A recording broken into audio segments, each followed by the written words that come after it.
Right before we jump into this video, if you'd like me to send you a free guide to capturing motion in low light situations, just look for this orange box over on froknowsphoto.com, put your name, email address in it, hit send it. I'm sending you that guide for free.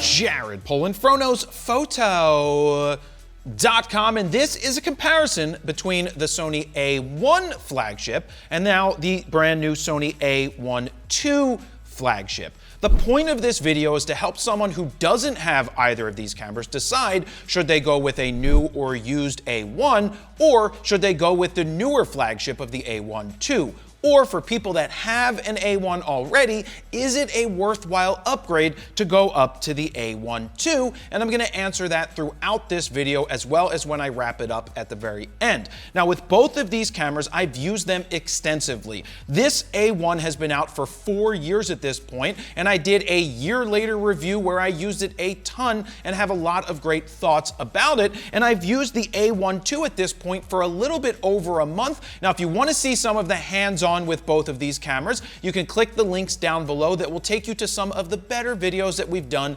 with both of these cameras. But now let's jump into the comparison, starting with the body. So the Sony A1 was not the best feeling Sony ever made. In fact, one of the best Sonys ever made in terms of feel is the Sony A9 III, which came out a few years after the A1 originally came out. Now that's important because the A1 II shares the same body design as the A9 III and is one of the best feeling bodies that Sony has ever made. It's not as slippery with the plastic feeling rubber. The grip that you get with it works great. The buttons are in awesome places. It's just a more well-rounded and refined feeling body. Now there's other differences when you look at the body. At the top of the body you have the dial that twists around to tell you your different frame rates. Now with the A1 you can't change the frame rates from the menu.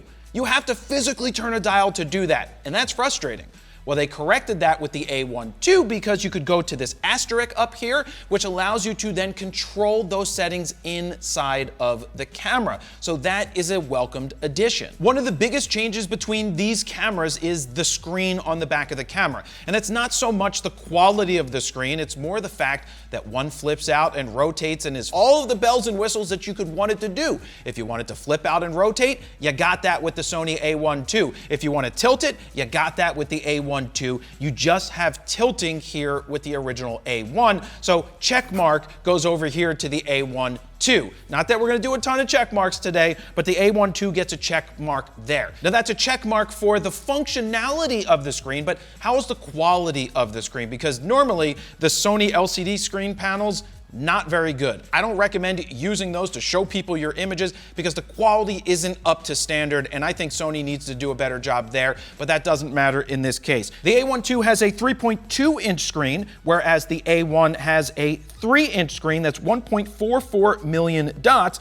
The A1 II's is 2.1 million dots. So it's slightly upgraded from before. So obviously that's a little better in the A1 II, but that's what you would expect as you wait 4 years for a new camera. Now in terms of the electronic viewfinder, they basically have the same 9.44 million dot blackout-free EVF with a 240 frames per second refresh rate. They both have that, but there are some slight differences where you can get up to 120 frames per second in high quality mode with the A1 IIs, but it drops to 60 frames per second in high quality mode over here on the A1. So a little bit of an evolution. It's a little better in that case. Now where they did get something better physically, hardware wise, are the eye cups that go on the back of the viewfinder. There's a hard rubber eye cup which has never felt good against your eyes with the A1.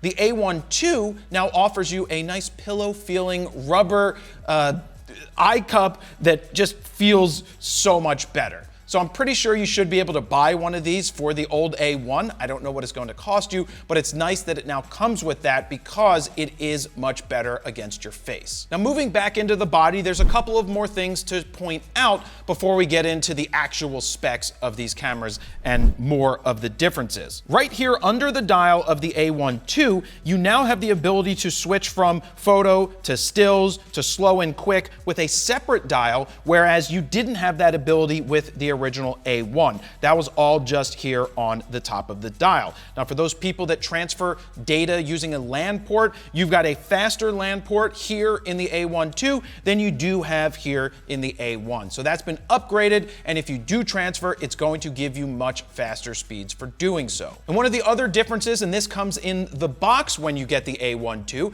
is a dual battery charger for the Z batteries. You have a single charger that comes with the A1, and in fact, the charger for the A1 and the new charger, the dual charger, they're basically the same size. So you can purchase one of the new dual chargers if you're an A1 shooter, but know that it comes in the box with the A1 II and is a worthwhile upgrade because it is fast, it is smaller, and all you need to do is plug it in to USB-C and you're charging away with your two batteries. So which is a better body all around? The answer to that is the A1 II, so it gets 2 check marks for being the second generation. Now, for those of you who are new here, check marks mean so much. If you keep track of all of them, they don't add up to very much, but it will determine who's the winner. Sometimes it actually doesn't. I determine the winner, and check marks are just for fun. Let me jump in here real quick because I want to show you our custom Lightroom presets in action on this cute dog right here, starting with Blue's Clues, followed by Brooklyn. We've got C41, Coppertone, which looks awesome, DeLorean, High C, Kaleidoscope, Mel Brooks, Saltwater Taffy, Thick, Tintype, and Wet Hot American Summer. And my all-time favorite from FroPack 1, with one click, we've got Skittles, and it goes boom. But all new and exclusive to FroPack 4, we have 4 custom adaptive Lightroom presets called Face Enhance, Full Body Skin Enhance, Eye Only Enhance, and Background Blur.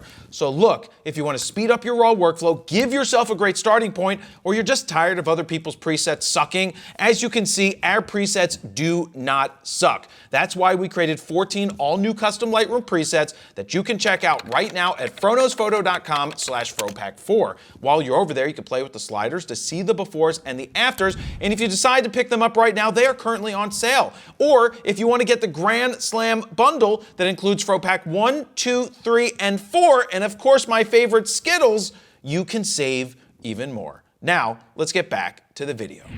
So now, let's get into the main meat and potatoes of this, starting with the sensor. You have the same exact 50 megapixel full frame BSI stack CMOS sensor, which is powered by the dual Bionz XR processor.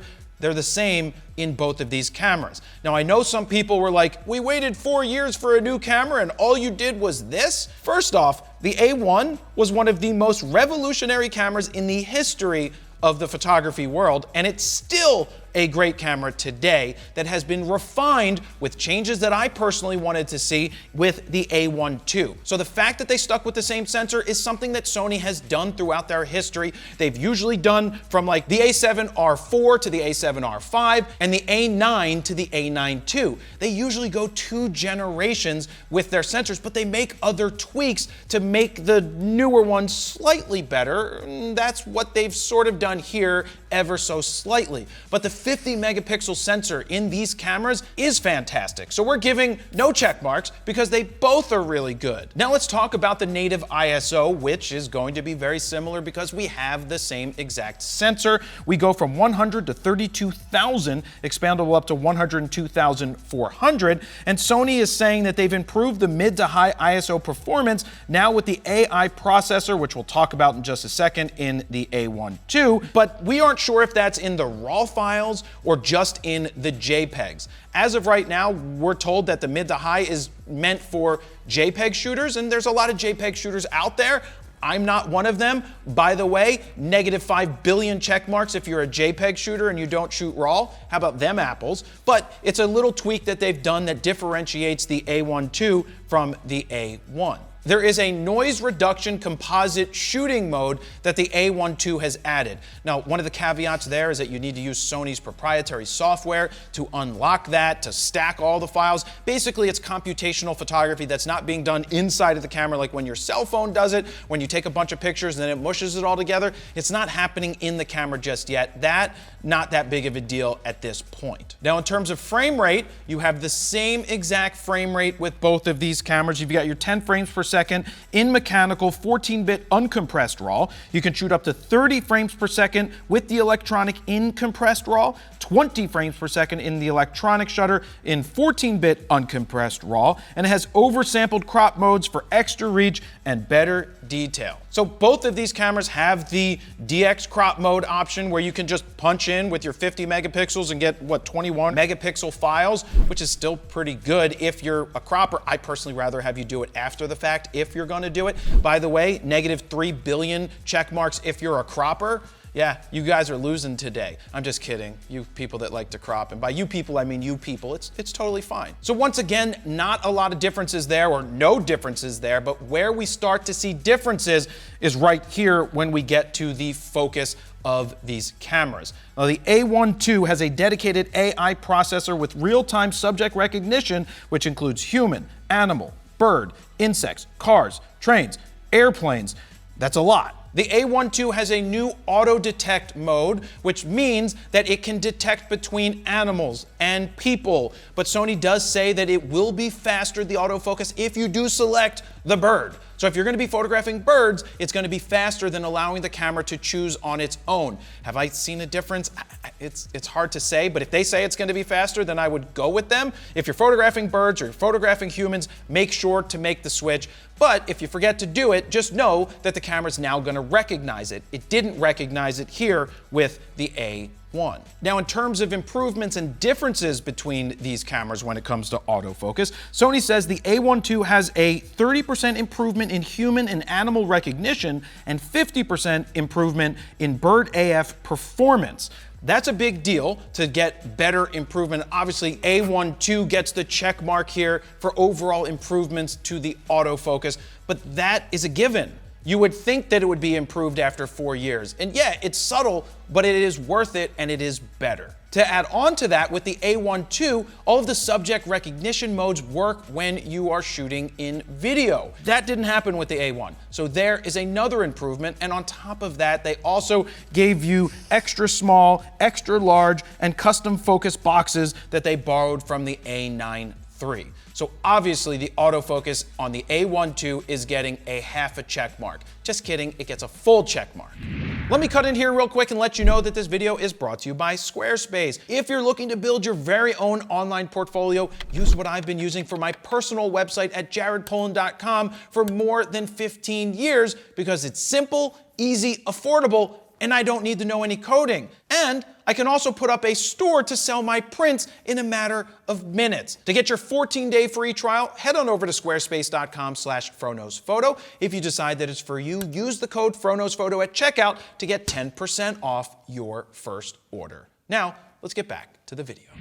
Now let's move to burst rate. With the A1, you could do 238 RAW files when shooting in compressed RAW or 82 in uncompressed RAW. With the A1 II, you can do 240, wow, two more, RAW files when shooting in compressed RAW or 84 in uncompressed RAW. But the biggest difference when it comes to this is what's called pre-capture. This is one of the major upgrades that I said this camera needed when they upgraded to the A1 II, and that is the fact that it has pre-capture. So pre-capture allows you to shoot for up to 1 full second pre-capturing your files before you even take the picture. So if your finger is held halfway down while it's focusing and you have pre-capture set to 1 full second, it's buffering up to 30 frames before you ever take a picture. And so it won't save those images until you press that shutter. When you press that shutter, you get those 30 frames and then you get anything that you shoot after. Just understand that you will fill the buffer much quicker if you shoot for a full second. But the good thing with Sony pre-capture is that you can go all the way down to 1/300th of a second, up to 1 full second. You cannot do that with the A1. Pre-capture is one of the greatest inventions in the history of photography that allows you to go back in time, like Huey Lewis and the News, and capture an image that you otherwise would have missed. Now, the A1 doesn't offer you any speed boost mode to go beyond 30, but there is a speed boost mode in the A1 II that allows you to go to 30. The max frames per second that you can get out of this camera is 30. If you need to go beyond that, you're looking at the A9 III, which can do up to 120 frames per second RAW. But why do they have a speed boost here? I think it's kind of weird because I generally like to shoot in 30 all the time. Well, one of the differences, and this is an example, is that when you shoot in 30 frames per second, you are getting a compressed RAW file. Now, what that means is that if you were to set the speed boost to 30 frames per second and just shoot regularly in 20, you could shoot with your uncompressed or lossless compressed RAW files at 20 frames per second. And if you feel you need 30, you hit the speed boost button, you jump into 30, take your pictures, jump out of there, and you're back to 20. So any guesses to who gets the check mark here, Steven? A12. No, you're wrong. We're giving an A1 a check mark just for being revolutionary when it came out 4 years ago. Now, in terms of memory card slots, did Sony decide to go with CF Express B? The answer to that is no. You have the same exact slots as you had in the A1 as the A1 II, which are two CF Express A that are reverse compatible with SD. So no check marks there to Sony because they haven't gone to the faster cards, but these are still great cards, and the fact that you can reverse it with SD is pretty good, though you will outrun those SD cards if you try to shoot RAW files. Just keep that in mind. Buy those better cards that are CF Express A. Now let's talk about the video features, which are a little contentious between people who wanted some better video features with this camera, but the A1 II gives you full frame 8K UHD video recording up to 30 frames per second oversampled from 8.6K.